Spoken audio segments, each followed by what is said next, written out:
STA TV, media syiar Islam.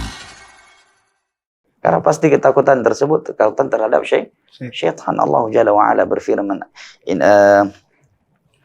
"Dzalikum syaitan yukhawifu awliya'a fala takhafuhum wa khafuni in kuntum mu'minin." Demikianlah syaitan membuat kalian yang menakut-nakuti kalian terhadap wali-walinya, maka janganlah kalian takut kepada mereka, takutlah kepadaku jika kalian orang-orang yang beriman kepadaku. Allah Jalla wa'ala juga berfirman, "Innaman najwa minasyaitani liyahzuna alladhina amanu wa laysa bidharrihim syai'an illa biiznillah wa 'ala Allahi falyatawakkalul mu'minun."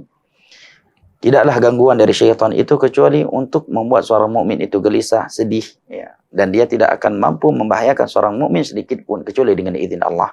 Maka hanya kepada Allah lah hendaknya mereka orang-orang yang beriman bertawakal kepada Allah Jalla wa'ala. Takut yang manusiawi, kemudian dia berusaha untuk menghilangkan rasa takut tersebut dengan menghadapkan dirinya kepada Allah, dan mengingat kekuatan Allah, kekuasaan Allah, Allah yang maha lihat, Allah yang maha mengetahui, Allah yang maha penjaga.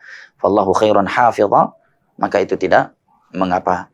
Tapi jika rasa takut tersebut membuat dia lupa terhadap kekuasaan Allah, bahwa Allah lebih kuat, Allah lebih kuasa, bahkan juga membuat dia meninggalkan perintah Allah. Yang tadi yang mau tahajud nggak berani tahajud, ya. Yang tadi yang mau salat nggak berani salat, ya, ini jelas merusakkan tauhidnya. Nah, karena ada rasa takut yang berlebihan kepada selain Allah Jalla wa'ala, apalagi takut yang mengakibatkan dia meninggalkan perintah Allah dan melanggar larangan Allah Jalla wa'ala.